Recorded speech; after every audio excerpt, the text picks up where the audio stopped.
All right, hey Chipola Nation, we're here with Coach Brendan Foley from the Chipola Indians. How you doing, Coach? Good. How All are right, you? what's happening, man? Not a whole lot. We got 3 games left. Got a Three big games game February 12th, Wednesday, in the Milt. Northwest is coming back to town. How's that game looking?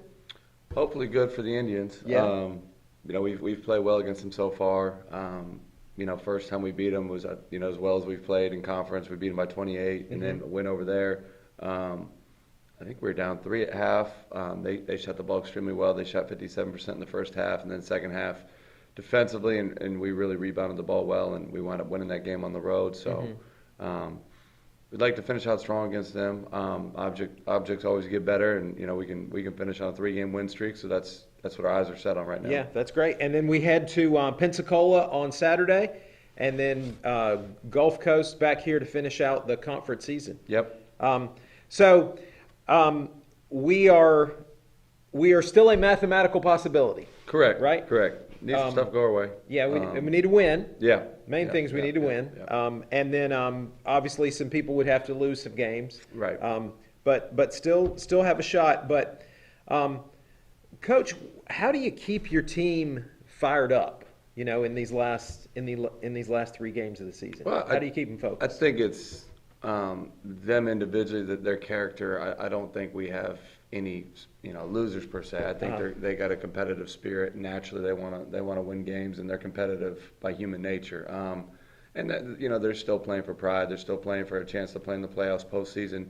They're still playing. All of our kids are still open recruitment-wise, except for one we have committed. So there's still certainly a lot that they're playing for, a lot at stake. But I think the most important thing is, the guys we've recruited. We always want competitive kids, and that's what they are. That they don't want to leave here, losing games, and they didn't come here to lose. So that's certainly what not their spirits right now.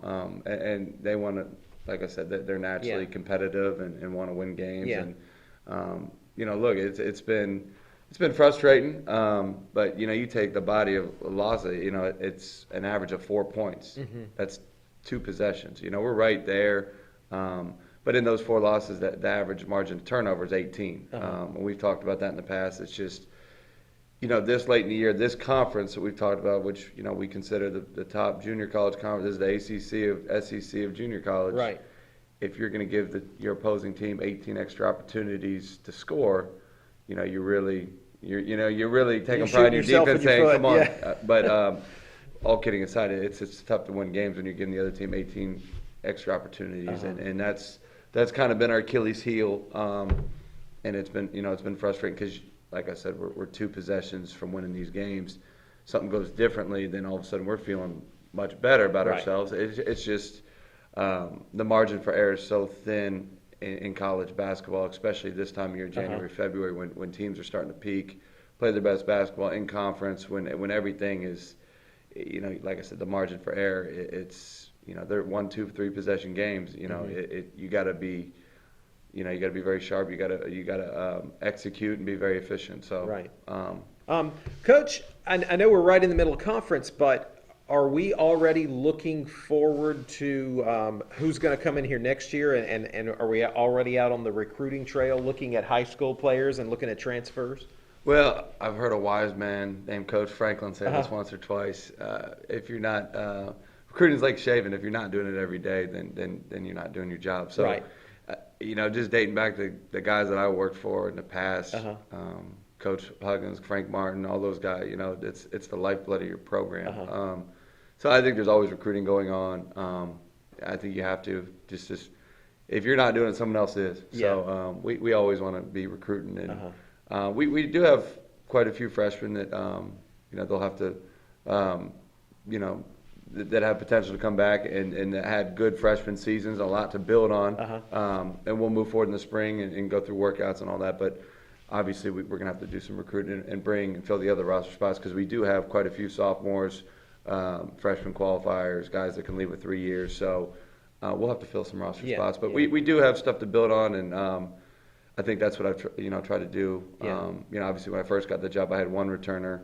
and that wasn't much fun. Recruiting that many guys, playing with 9 Yeah. freshmen, it's not easy. No. It's not easy playing with 9. There's a growth period. Uh-huh. And then this year, I thought obviously having more returners, it was going to be easier to build on because you got a foundation. Obviously, there's injuries, but I do think at this level that you do have to have something returning in your locker room that can talk about culture, what things are about here, expectations.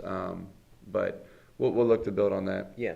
Now, how about our guys who are here now who are looking for places to play next year? Has anybody committed, or is anybody getting some serious looks? Only one guy's committed. Lat Mayon's committed to the University of Nebraska. Okay. And then everybody else is open. They're all getting some looks, some Division I looks. So they'll probably make their decisions in the spring, start taking visits once season gets through. But all of them are open on the market. Good players. Right. So looks like we're going to have another good year of sending kids on to the next level. Absolutely. Yeah, Absolutely. Cool. Well, Coach, we wish you the best on February the 8th, or excuse me, on February the 12th, Wednesday. Got Northwest coming in, then heading to Pensacola, and then back here on the 19th. So let's finish strong. Let's do it. All right. Thanks. Thanks. Coach.